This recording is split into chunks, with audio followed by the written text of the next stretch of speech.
परमात्मने नमः। ओम श्री ऋषिभ्यो नमः।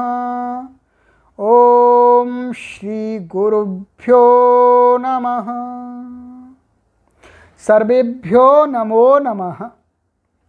देववाणी संस्कृतं ई गुरुकुलं प्रति भवतां सर्वेषां हार्दं स्वागतम्। मित्रों, आज हम रचनानुवाद कौमुदी की 30वीं कक्षा को पढ़ेंगे। अभी तक हमने 6 अभ्यास पूर्ण रूप से पढ़ लिए। उनके अंदर जो नियम आए थे उनको अच्छी प्रकार से समझ लिया और शब्दकोश आया जिसके अंदर संज्ञावाची शब्द नाउन और एडजेक्टिव आदि और रूट्स, उनको भी हम स्मरण कर चुके हैं और स्मरण हैं। और यदि ऐसा लगता है कि थोड़ा सा विस्मरण हुआ है तो फिर दोबारा एक बार उसकी आवृत्ति कर लीजिएगा, क्योंकि स्मरण रखना आवश्यक है। आगे इनके सहयोग से ही हम भाषा को सीख पाएंगे। तो आज हम 7वें अभ्यास के प्रथम खंड को पढ़ेंगे। आइएगा शब्दकोश का विभाग हो। अजा बकरी, वसुधा भूमि, सुधा अमृत, जटा, जटा मीन्स लंबे लंबे बाल जो बाबा लोग रखा लेते हैं, क्षमा, क्षमा फॉरगिवनेस, तंडुलः चावल, दुग्धम दूध, शतम 100 अथवा 100 रुपये, माने 100 रुपीज अथवा 100, कुछ भी बोल सकते हैं। तो ये आपके शब्द हुए, इनको याद करना है। अब देखिए ख विभाग। भ्रम घूमना, रूह चढ़ना अथवा उगना, ऊपर चढ़ना अथवा किसी जो पौधे आदि होते हैं उनका उगना। त्यज छोड़ना, वश रहना, नी ले जाना, किसी चीज को ले जाना, किसी वस्तु को ले जाना। ह्री ले जाना समान अर्थ है। कृष खोदना अथवा खींचना, इसके 2 अर्थ हैं, अर्थात फावड़े आदि से जमीन को खोदना या गड्ढा खोदना अथवा खींचना, गाड़ी आदि खींचना। वह ले जाना अथवा ढोना, इसके भी 2 अर्थ हैं, किसी को ले जाना अथवा ढोना एक ही बात है, पीठ पर कुछ सामान हम ढो के ले जाते हैं। दूह दूहना, दूध आदि का दोहना, भैंस या गाय के दूध को निकालना। याच मांगना, दंड दंड देना, पनिशमेंट। रुद्ध रोकना अर्थात रोकना। ची चुनना, चुनना मीन्स चयन करना। ब्रू बोलना। शास बताना, कोई चीज को कहना या बताना। मथ मथना, अर्थात हम ऐसे किसी मंथन करते हैं, किसी विषय का मंथन करते हैं, अथवा जो दधी होता है, दही होता है, कड़ होता है, उसको हम बिलोना करते हैं, उसको भी मथते हैं, तब घी निकलता, मक्खन निकलता है, तो उसके लिए ये मथ। मुष्य चुराना, चोरी करना। आज धातुएं काफ़ी हैं, इनको आपको याद करना है, इनके अर्थ को भी याद करना है, क्योंकि इनका प्रयोग हमारी बोलचाल की भाषा में अधिक है। और इनके फॉर्म्स कैसे चलते हैं हम आगे देखेंगे। अब देखिएगा सूचना। क अजा से लेकर के क्षमा तक के जो भी रूप होंगे वो रमा के समान चलेंगे। अभी हम रमा के रूप आपको चला करके बतलाएंगे। तंडुल से आगे के जो हैं, जो तंडुल के चलेंगे राम के समान, और जो दुग्ध और शतम इसके चलेंगे गृहम के समान। इसमें लिखा नहीं है पर मैं बतला देता हूँ आपको, ये गुरुजी का काम है। जो चीज़ यहाँ नहीं है उसको गुरुजी को बताना चाहिए। ऐसा नहीं कि इसमें छूट गई है तो फिर गुरुजी भी छोड़ दें, फिर विद्यार्थी कहाँ से पढ़ेंगे जब पुस्तक में भी छूट गई और गुरुजी ने भी छोड़ दी तो विद्यार्थी कैसे पढ़ेंगे। इसलिए ये हमारी ड्यूटी है, जो भी चीज़ इसमें रह गई हैं उनको हम आपको बताएं। आगे ख देखिएगा, भ्रम से लेकर के वह तक जो धातुएं हैं आप देख पा रहे होंगे। ख विभाग में जो भ्रम धातु है पहली, और वहाँ से लेकर के वह ले जाना ढोना तक जो धातुएं, उनके रूप कैसे चलते हैं जी? भवती वत, भवती के समान, सरल है। आगे की धातुओं के रूप कैसे चलते हैं ये आगे दिखाएंगे आपको। अब आइएगा इसका व्याकरण का भाग। रमा, लिट, द्वितीया, द्विकर्मक, ये इसमें व्याकरण संबंधी बातें बताई जाएंगी। एक रमा के रूप बताए जाएंगे पूरे आपको, और अब लिट लकार आ गया जो फ्यूचर के लिए यूज होता है, भविष्यत काल के लिए, तो उसको पढ़ेंगे। और द्वितीया विभक्ति का ही ये अभ्यास है। और द्विकर्मक, इसके अंदर ऐसी धातुएं हैं जो दो कर्म वाली। अभी तक हम जो धातुएं पढ़ रहे थे वो क्या है, उनका एक कर्म होता था, उनका केवल एक ही ऑब्जेक्टिव केस हो सकता था। पर इन जो धातुओं में, इसमें कुछ धातुएं ऐसी हैं जिनके दो ऑब्जेक्टिव होंगे, राइट। आगे देखिएगा, नंबर 1, शब्द रूप। रमा के पूरे रूप स्मरण करो। देखो शब्द रूप संख्या 13 है, ये पीछे 13 जो संख्या है वहाँ आपको पुस्तक में देखना है, तो वहाँ से याद करने हैं आपको। मैं आपको उच्चारण करके एक बार यहाँ पर दिखला देता हूँ, फिर आपको याद करने में सुविधा होगी। आइएगा, रमा अर्थ है लक्ष्मी। आकारांतः स्त्रीलिंगः शब्दः, ये दीर्घ आकारांत स्त्रीलिंग शब्द है। आइएगा देखिएगा रूप। रमा, रमे, रमाः, रमाम, रमे, रमाः, रमया, रमाभ्याम, रमाभिः, रमायै, रमाभ्याम, रमाभ्यः, रमायाः, रमाभ्याम, रमाभ्यः, रमायाः, रमयोः, रमाणां, रमायां, रमयोः, रमासु। हे रमे, हे रमे, हे रमे। तो ये सरल है, आपको समझ में आ गया होगा, और आपको अब इसी प्रकार से इसको याद करना है, रटना है जी। और आगे के जितने भी वसुधा है, अजा है, सुधा है, जटा है, क्षमा है, इनके इसके समान रूपों को लिखना है, फिर आपको उच्चारण करके अभ्यास करना है। और ये ध्यान रखना है आपको, इसका जो षष्ठी का बहुवचन है वहाँ पर जो पीछे हमने नियम पढ़ाया था, र और श के बाद में न को अणा हो जाता है, वह ध्यान रखना है। जैसे अजा है, वसुधा है, सुधा है, जटा है, क्षटा तक जो भी शब्द हैं इनमें न को अणा नहीं होगा, यहाँ पर यही बनेगा अजानाम। ठीक है, ये ध्यान रखना है आपको।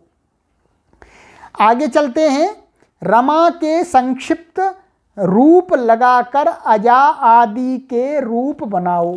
तो ये संक्षिप्त रूप आपको जरूर याद करना है, हम आपको दिखला देते हैं, अभी देखिएगा चार्ट। तो और इसके कारण से फिर आप सभी के रूप बना लेंगे। तो आपको ये जो संक्षिप्त रूप में दिखाने जा रहा हूं, इसमें क्या करना है, आपको जिस प्रकार से ये रमा शब्द था तो इसका आ निकाल देंगे इसका, तो क्या बचेगा, रम। और फिर इसमें अब संक्षिप्त प्रत्यय हम मिलाते जाएंगे। और इसी प्रकार से आगे भी जैसे अजा है तो अजा का हम क्या लेंगे, अज, इतना। और इसमें वो संक्षिप्त प्रत्यय मिलाए जाएंगे। ये ध्यान रखना है आपको, अजा में नहीं मिलाना आपको, ये आ हटा करके फिर इसमें वो जो संक्षिप्त रूप आपको मिलाने हैं, एक वचन, द्विवचन, बहुवचन, और फिर द्वितीया विभक्ति, तृतीया, चतुर्थी, पंचमी, षष्ठी, इस प्रकार से। तो देखिएगा, आ, ए, आह, आम, ए, आह, अया, आभ्याम, आभिः, आयई, आभ्याम, आभ्यः, आयाः, आभ्याम, आभ्यः, आयाः, अयोः, आनाम, आयाम, अयोः, आसु, ए, आह। अब बन गया रूप। आप जिस प्रकार से मिलाते जाएंगे, इसी प्रकार से मिलाते जाएंगे तो सब रूप बन जाएंगे। षष्ठी में ध्यान रखना है, बहुवचन में आपको भाई यहाँ जो आ नाम दिया है तो जहाँ कहीं र और श से उत्तर आ रहा है तो उसको न को क्या हो जाएगा, अण हो जाएगा, आणाम हो जाएगा जी। तो ये आपको ध्यान रखना है, ये संक्षिप्त रूप। अब आइएगा आगे, नियम 16 है। इन शब्दों में लगेगा रमा, क्षमा, ये दो शब्दों में वो न को अण हो जाएगा। सभी आकारांत स्त्रीलिंग शब्द रमा के तुल्य चलेंगे, ये बता दिया आपको साक्षात। अब कहते हैं आगे देखिएगा, नंबर 2, धातु रूप। भू धातु लृट लकार भविष्यत काल के लिए होता है, इसको देखिएगा। देखिएगा आगे, प्रथम पुरुष, मध्यम पुरुष, उत्तम पुरुष, मैं बोल करके बतलाता हूं। भविष्यति, भविष्यतः, भविष्यन्ति, भविष्यसि, भविष्यथः, भविष्यथ, भविष्यामि, भविष्यावः, भविष्यामः, ये हो गए इसके। अब आपको हम संक्षिप्त रूप भी इसके बतला देते हैं, जिससे आप अन्य धातुओं के रूप भी लिट लकार के बना सकें। तो देखिएगा संक्षिप्त रूप, क्रम से एक वचन, द्विवचन, बहुवचन, प्रथम पुरुष, मध्यम पुरुष, उत्तम पुरुष। स्यति, स्यतः, स्यन्ति, ये दिख रहा है आपको, ये जो ई लगा है कोष्ठक में आपको दिख रहा है ई, ये कहीं पर लगता है, कहीं पर नहीं लगता है, ये हम बतला देंगे कहाँ लगता है, कहीं नहीं लगता है। परंतु जो स्यति, स्यतः, स्यन्ति, ये सब में लगता है, सब धातुओं में लगता है। और ये कोष्ठक वाला ई कुछ में लगता है, कुछ में नहीं लगता है, इसलिए कोष्ठक में रखा हुआ है। स्यसि, स्यथः, स्यथ, स्यामि, स्यावः, स्यामः, समीचीनम। अब आपको ये समझ में आ गया। अब आप आगे इसको देखिएगा, सूचना आगे। क, इन पूर्वोक्त धातुओं में इष्यति ही लगाकर रूप बनावें। जो अभी तक धातुएं आई हैं अभी तक, तो उनमें क्या है आपको ये स्यति, और कोष्ठक में आपको ये ई लग रहा है, तो ई और ये क्या है स है, तो इसको ई के बाद में इस प्रकार से हो जाता है। तो ये इष्यति इस प्रकार से बता रहे हैं, इष्यति, तो इष्यति, इष्यतः, स्यन्ति, इस प्रकार से बन जाएगा। तो आपको ये लगाना है धातु में, जो अभी तक धातु आई है उनका ये एक एक फॉर्म अभी आपको दिखा दे रहे हैं। फिर आपको उनके सभी पुरुषों में और जितने भी जो सभी पुरुषों में और सभी वचनों में लिखना है आपको नोटबुक पर, राइट। देखिएगा, पठिष्यति, लेखिष्यति, गमिष्यति, हसिष्यति, आगमिष्यति, रक्षिष्यति, वदिष्यति, पतिष्यति, स्मृ का स्मरिष्यति, क्री का करिष्यति, अस का भविष्यति, चुर का चोरयिष्यति, चिंत का चिंतयिष्यति, कथ का कथयिष्यति, भक्ष का भक्षयिष्यति, ईश का एषिष्यति, खाद का खादिष्यति, धाव का धाविष्यति, क्रीडिष्यति, चलिष्यति, भ्रमिष्यति, ह्री का हरिष्यति, ज्वलिष्यति, चरिष्यति और वृष का वर्षिष्यति। तो ये आपको एक एक रूप दिखला दिया, राइट। अब आपको तीनों वचनों और तीनों पुरुषों में आपको लिखना है, राइट। अब देखिएगा किन में ई नहीं लगता है, आगे भी देख लीजिए, आप बता रहे हैं। ख विभाग, इनमें स्यति लगेगा, जो कोष्ठक वाला ई नहीं लगेगा, स्यति, स्यतः, स्यन्ति आदि ही लगेगा। तो देखिएगा पच, पक्षति इस प्रकार से बनेगा। प्रथम पुरुष एक वचन का, आगे आपको रूप चलाने हैं। पक्षति, पक्षतः, पक्ष्यन्ति, पक्षसि, पक्षथः, पक्षथ, पक्ष्यामि, पक्ष्यावः, पक्ष्यामः। आपको आगे सबके चलाने, मैंने एक के चला के बताए हैं, राइट।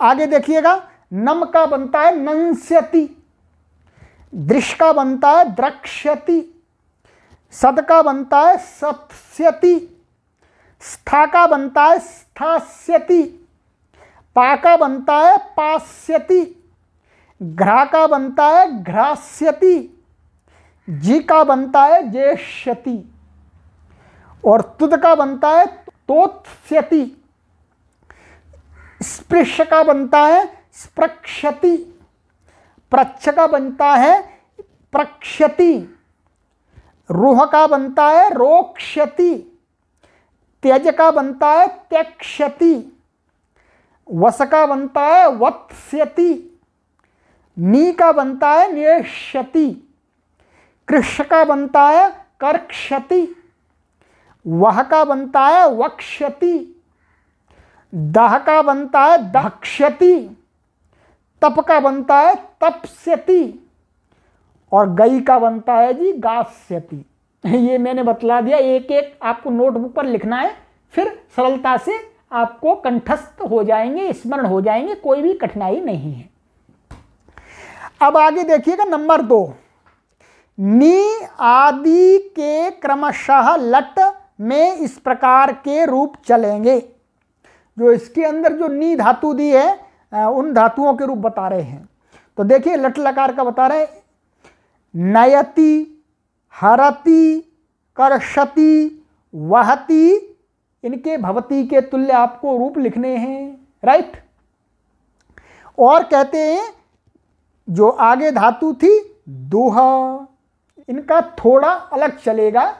तो अभी आपको जो इसमें दिया जा रहा है प्रथम पुरुष एक वचन का एक एक रूप वही याद करना है, आपको पूरे याद नहीं करने। अभी आगे आएंगे तब हम याद कराएंगे। अभी प्रथम पुरुष एक वचन का यही रूप याद करना है, केवल इसी का अनुवाद बनाने के लिए आएगा, अन्य पुरुष अन्य वचन का नहीं आएगा, राइट। देखिएगा दुह का दोग्धि, याचते, दंडयति, ऋणद्धि, चिनोति, व्रवीति, शास्ति, मथनाति, मुष्णाति। तो ये ऊपर धातुएं दिए, क्रमशः यहाँ पर भी बतला दिया गया है। दुह से लेकर दुह, याच, दंड, रुध, ची, ब्रू, शास, मथ, मुष। तो ये एक एक रूप याद करना है आपको, राइट। मैंने आपको सरलता कर दी नहीं तो अधिक काम दे सकता था मैं। आप मेरे अच्छे विद्यार्थी हैं, श्रेष्ठ विद्यार्थी हैं, इसलिए मैं आपको सरलता से विद्या का अध्ययन कराना चाहता हूं। आइएगा आगे देखिएगा, नियम 21। स्टार नहीं है, डरने की कोई बात नहीं है, सरल है। ये धातुएं द्विकर्मक हैं, जो आगे बताने जा रहे हैं उन धातुओं का दो कर्म होता है। देखिए, इन अर्थों की अन्य धातुएं भी, अर्थात जो धातु यहाँ पर दी जा रही है उन अर्थों में अन्य धातुएं भी यदि आती तो वो भी द्विकर्मक ही मानी जाएंगी। इनके साथ दो कर्म होते हैं, ये मैंने बतला दिया, और उदाहरण वाक्यों में मैं आपको पढ़ा करके बताऊंगा और एक एग्जाम्पल भी अभी मैं आपको दे करके दिखलाऊंगा। तो कौन सी धातुएं हैं ये देखिएगा। दूह, याच, पच, दंड, रुध, प्रच्छ, ची, ब्रू, शास, जी, मथ, मुष, नी, ह्री, कृष, वह।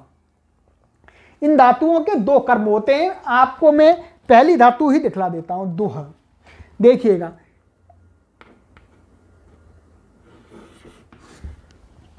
ये वाक्य मैंने लिख दिया, देवाः अजाम दुग्धम दोग्धी। इसका अर्थ है देव बकरी के दूध को दुहता है, अर्थात बकरी को दुहता है, दूध को दुहता है। तो इसमें ये भी कर्म है और ये भी कर्म है। आपके हिंदी के अनुसार ये कर्म नहीं बन रहा होगा, परंतु ये संस्कृत व्याकरण के अनुसार ये कर्म है, ये भी कर्म है। इसलिए मुख्य कर्म इसका कौन सा है? मुख्य कर्म क्या है इसका? ये वाला। और गौण कर्म कौन सा है इसका? ये वाला। ये इंग्लिश में भी होता है, इंग्लिश में भी होता है।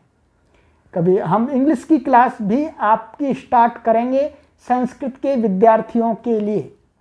जो संस्कृत के विद्यार्थी हैं उनकी इंग्लिश भी अच्छी होनी चाहिए। They must know English also, right. तो अब देखिएगा, ये तो कर्म मुख्य कर्म था, इसमें द्वितीया हो गई, कर्मणि द्वितीया। परंतु इसमें द्वितीया भी होती है क्योंकि ये इस धातु का कर्म है, चाहे कैसा भी कर्म है, कोई बात नहीं भाई। एक पिता के दो पुत्र होते, एक निकम्मा है और एक अच्छा है, पर है तो आखिर पुत्र, उसको थोड़ा हिस्सा तो देना ही पड़ेगा, हिस्सा देना पड़ेगा। ऐसा नहीं है कि निकम्मा है तो उसको हिस्सा नहीं देंगे पिताजी, पिताजी को देना पड़ेगा। इसी प्रकार से ये गौण कर्म है इस धातु के, फिर भी इसमें द्वितीया हो जाएगी, ये कर्म है। तो अब आपको समझ में आ गया। इसी प्रकार की आगे जो धातुएं हैं उनके प्रयोग हम आगामी अभ्यास में, जो उदाहरण वाक्य हैं उसमें देखेंगे। तो मित्रों, आज का पाठ हमने पढ़ा, कुछ एक ही पाठ में मैंने कवर कर दिया, क्योंकि इस प्रकार का था कि हम इसको दो जगह नहीं बांट सकते थे, इसलिए हमने एक ही कक्षा में इसको आधा अभ्यास पूरा पढ़ा दिया। अब आगामी कक्षा में शेष को पढ़ेंगे। तो आइए अब इस कक्षा को हम यहीं विराम देते हैं। आप सभी को प्रणाम करता हुआ अपनी वाणी को विराम देता हूं। इति ओम शम।